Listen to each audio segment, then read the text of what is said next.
Hi there, it's John here. Just a quick disclaimer before the episode gets underway. We did have some audio issues whilst recording, with some background noise in some channels and other channels that just didn't fully record. However, we think you'll love the banter just as much as normal, so we hope you enjoy. Thanks.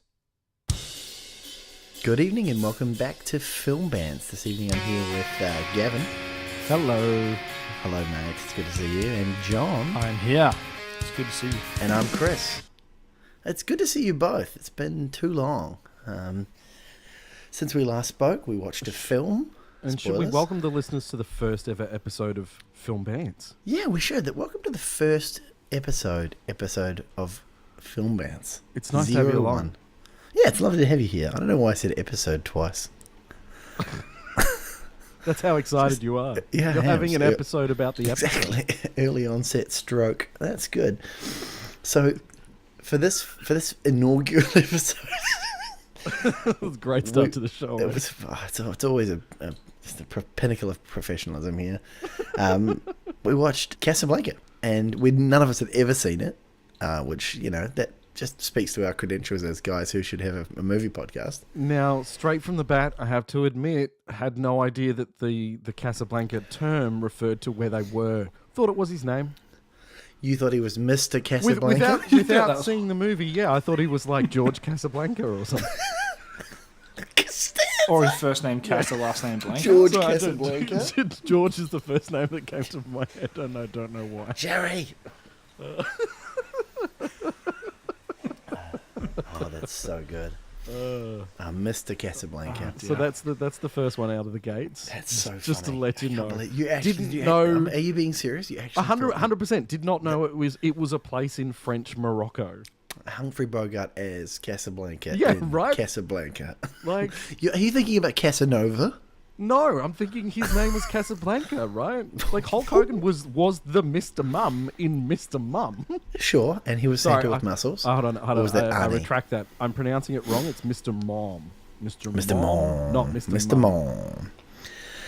Anyhow, Sorry, I've derailed us. 20 that's seconds fine. No, you into gave us the premise. We got a film set in French Morocco in the town of Casablanca. Yes. The premise we, being we know that now, Christopher. we've seen the film, Yes. so we've all learned things. So it's set during the Second World War. People trying to flee the conflict to America, traveling throughout Europe, and they find their way to Casablanca, which is sort of the last difficult hop where they can hop to Lisbon, and then they're pretty much home free from there. Now, for those who haven't seen the movie, it is a very difficult hop. It is Not very easy. difficult. There's a lot of red tape. Yes. Yeah. Yeah. I see what you did there. there is. Or black There and is. white There's tape, perhaps. because of the film being in black and white. Yeah, Not a colour 1930s. movie. It's true. Stars Humphrey Bogart with his wonderful voice. Yep. Yeah, he And it doesn't was- do much with the facial region. If you watch, when you watch it, no movement above the mouth. No. So a thing that I found interesting that I really gravitated to early on is that in the opening credits it indicates that this is a film based on a play. Yes. And I think that really shows. I love theatre and I love to go see a play. Yes. And I think you see that in the performances. You're like on stage, you don't act in the face, you act in the body. You act with your whole body because people can't fucking see that from the back row. Correct. Nuanced facial expressions literally stop at the front row. So I thought that was really interesting, and I thought that it really did. It played out like a play. Like it opens with a central conflict that upsets the status quo. Correct. And then the rest of the movie is just either adapting to or trying to revert back to either a new or an old or the original status quo. I thought that was fantastic.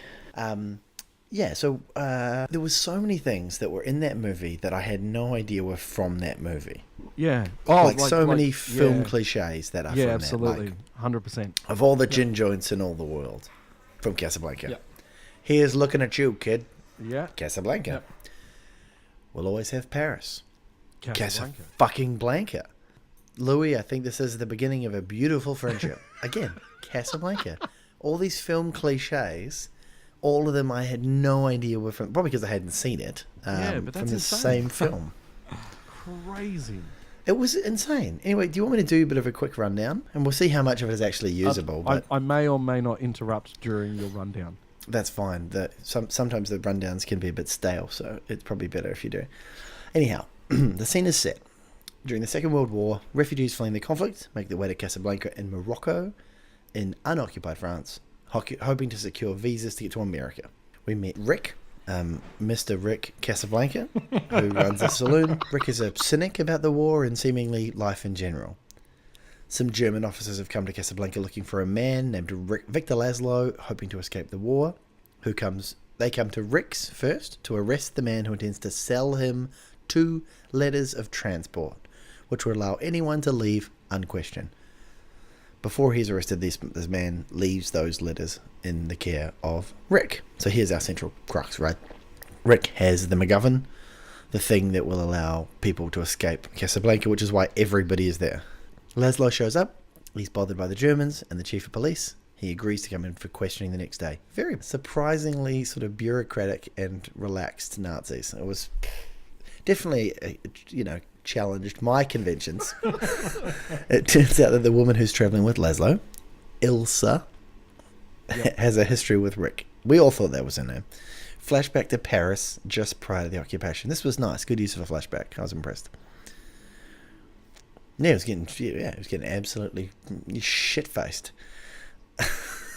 Rick and Ilsa have met, fallen in love, and are planning to leave on the last train, which I presume is the Lost Prophet song. That's where it gets it from. And she doesn't come. Turns out Ilsa is married to Laszlo and has been since she was with Rick. Hashtag scandalous. I know. And Hold on, for 1942, that is pretty fucking scandalous. Yeah, definitely. And so both Laszlo and Ilsa try to convince Rick to give them the letters. That's the crux of the film. And then it's sort of a back and forth of various characters, and everyone sort of this open secret that Rick has the letters, or it only makes sense that Rick would have the letters. So everyone is trying to get them or buy them. Laszlo is trying to convince them. He offers them a huge, ridiculous amount of money for the letters. And then Ilsa tries to, come and convince him and tries to explain the situation. She says her and Rick can use the letters and leave together. And Laszlo will stay, and he'll run, and he'll go, and he'll continue to be a freedom fighter. And because she's conflicted about, does she love Rick or does she love Victor? That seemed fucking cold, if I'm honest. Right? Seriously, I was the same way. I was actually liking Mr. Casablanca. I hoped at that point that he was going to do it. That was a double bluff. That he was telling the chief of police one thing and telling Ilsa another thing, and he was actually intending to double cross them both. Yeah, man. Which, spoilers, is exactly what he's doing. He tells the chief of police the same thing he told Ilsa, that yes, he'll leave with her. She doesn't tell him that he's selling out her husband to the concentration camps, and that is how the movie ends. That it turns out Rick has been tricking the chief of police, and at gunpoint he forces the chief of police to wave them through, and they leave on the plane, and they leave Rick behind, and he's like, fuck it, I'll deal with the consequences of my actions. And then, for whatever reason, the chief of police and Rick walk off into the sunset together. Now, It was not the happy ending I was expecting, but, I'm here for it. So, what worked? What worked for you guys? Lay it on me. I started this film with a little bit of, let's just call me a bit of a cynic when it comes to some old films. I'm just like, I don't really know what to expect, It's not Michael Bay. It couldn't be less Michael Bay, if we're honest. It's anti-Michael Bay, which is, I'm okay with it. So I started it out. Michael Bublé. It's more Michael Bublé than Michael Bay. Absolutely. Michael Bublé could do he could great Casablanca. isn't he retiring now? So he can get into acting. That's the rules. That's the rules. So I started it out a little bit of a cynic, but god damn it, if I wasn't like almost crying at the end as well. I thought it was really good, if I'm honest. If we were giving them out, I'd give it a poppy for sure. That's good. Yeah. It's definitely not a culty. It really is a good film. It lives up to the hype, people. If that's what you're looking for, a thumbs up, thumbs down, and whether or not you should go watch Casablanca, starring Humphrey Bogart as Mr. Casablanca, you should. All right, and that's been the Film Bants podcast. Thanks for tuning in.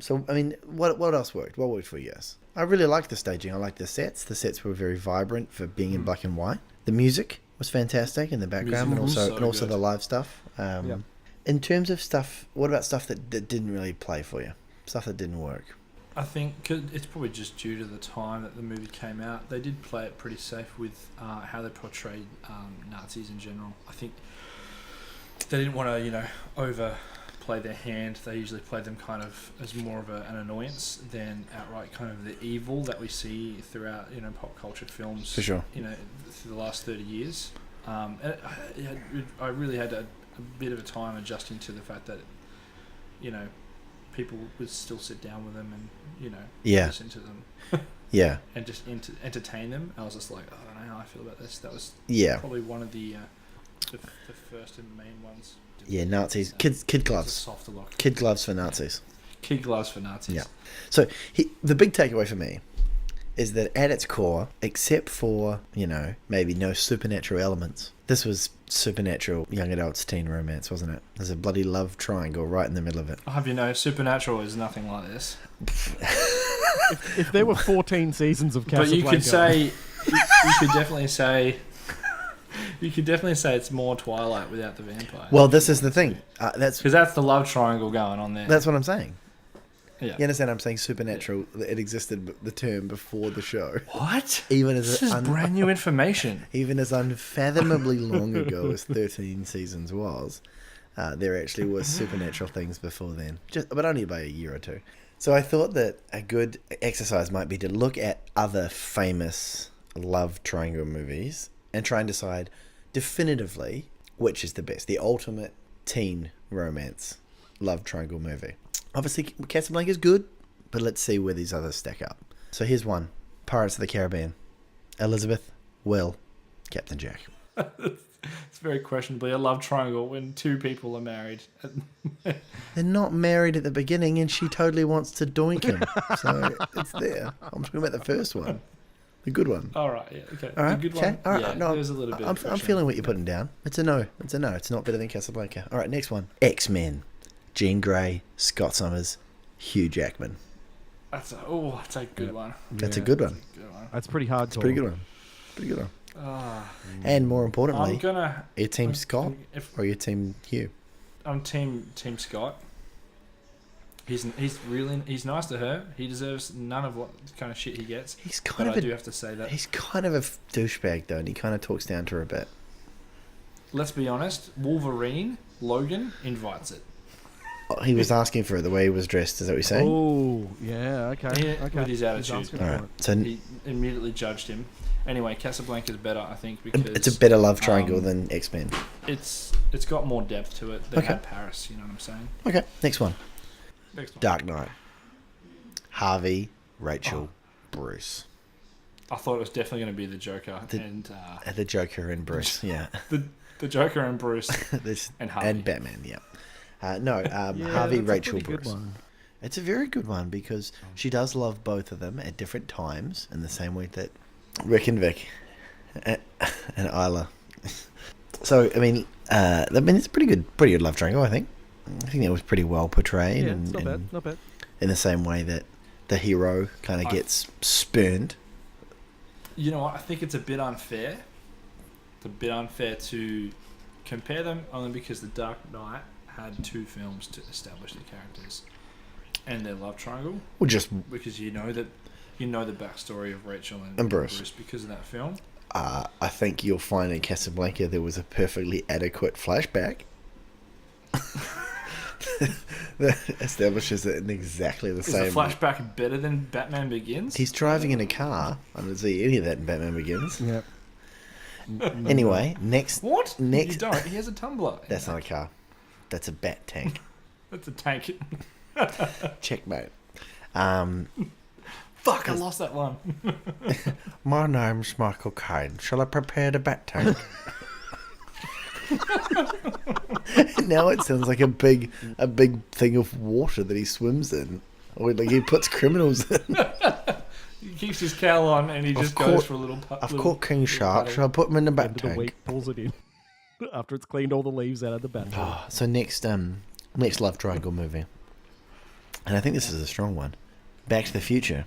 Marty, Lorraine, George. Because she's hot. She's hot for It was on Marty. TV recently too. Yeah, she's gagging totally for hot it. for Calvin Klein. She is gagging for it, but he's not interested. He's playing hard to get.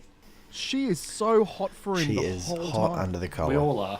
Anyway, the next love triangle, similarly, it's got a similar sort of theme to the last one. Star Wars. Luke, Leia, and Han. Another cheeky bit of incest, but He didn't know. He didn't know. You know who did? You know who did know? Obi-Wan Kenobi knew. Didn't say anything. Just I pick died. and choose my Didn't drop vision that bombshell. very, Didn't even write it down. very badly. Obviously, Run it down. He's- By the time you read this, I will be dead. it would just be a cloak. Yeah. Three things you need to know. Leia's your sister. The milk in the fridge is probably off. Yeah. Yeah, that- Or just he could have just And drawn Darth it. Vader's your He dad. could have written it all down. Luke's family tree. Darth Vader. Princess Leia. And then there's me on the side, just over here, just chilling. Watches you. Watches you. I mean, Yep. There's so many options he had. He was in the desert for 18 years. He didn't Yeah, write Darth- any of it down. Darth's your dad. Or just get a rock and just scratch it into another rock. Or maybe he forgot. He forgot And his was own. reminded He when forgot his got to own the name Force. for a bit. It's true. I reckon he could have forgotten, and then when he became a Force ghost, he was just able to access that. Instantly, like, oh fuck! Like when you realise you didn't buy milk. Yeah. Oh Shit, I Jesus. should have gotten that from the store. Yeah. Oh. I'm already halfway home.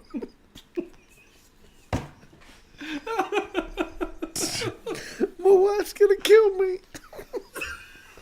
Tell him. I'll tell him. You know, and then Chris, and then he's like, you know what? I'll tell him in a minute. I'm sure nothing will come of it. I'm sure everything's gonna be fine. Next minute, Luke is making out with his sister, and he's lost a hand. I'm surprised Luke's not more pissed off about it. He's like, yeah, he's writing in his diary. Dear diary, today I macked with my sister. I write to you with my left hand, as I am now technically ambidextrous. My name is Luke Skywalker. Sky. I hate my dad and I love my sister. Dear Dr. Phil. That is an episode of Jeremy Kyle, though, let's be honest. So true. Jeremy Kylo Ren. We've done it. We've done it. Bloody done it. The next one, this is a good one, and I think that you'll be surprised by this one that I remembered it. The Illusionist. That's also about a love yes. story, about a love triangle. This is Jessica Biel. Yep, Ed Norton. Ed Norton and some other guy. And I'm trying to remember who that other guy is. The Illusionist is a bit different in that there's sort of quite obviously a wrong choice. And often with love triangles, like really good love triangles, you know, either they're two bad choices and, you know, we're hoping that one of them will redeem, or it's two good choices and it's a really difficult choice. Whereas in The Illusionist, and also I suppose also in Mean Girls, you know, there's an explicitly stated by the film wrong choice for the thing.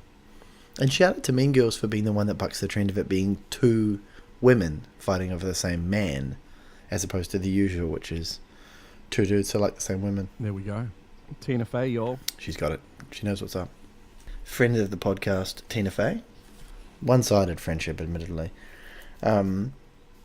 She does not know exists. I've got another one for you, Chris. Just throw at you while you're on the superhero love triangles. And this is going to be tough to beat. Mary Jane Watson, Kirsten Dunst. Yep. Oh, it's on there, It's is the it? last. Oh. It's one on the list. Yep. Spider-Man, Peter Parker, Mary Jane Watson, and James Franco. Harry Osborn. Yeah. Harry Osborn. Two people and an actor. It's a woman's choice between a fictional character and an actor. I don't think James Franco has ever been called by his character name. He's just always James Franco. Yeah. That's a really good So that's one. a good one. That's a really good one. Except that again, we're explicitly shown that there's a wrong choice. Another good one, Great Gatsby. If we want to talk about more Leo, and Toby is in that one as well. But he's not actually. The official love triangle is between Gatsby and Daisy and Daisy's husband. I've got one more. I was surprised by this one. I did have to look this one up. There's Something About Mary, also a love triangle film. Matt Dillon, Ben Stiller, Lee Evans, Chris Lee Elliott, Evans. all playing all playing men who are in love with Mary. So that's a love pentagon or pentagram, depending on your preference. So I think that, yeah, I mean, love triangles is a really strong literary element. Do we have a favourite? A favourite, if I just throw it at you right now. Best love triangle or love pentagon or pentagram in film. What is it?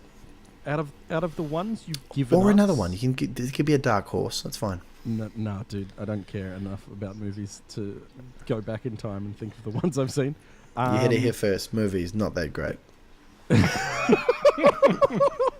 If you don't find me on the next episode, that's why, ladies and gentlemen.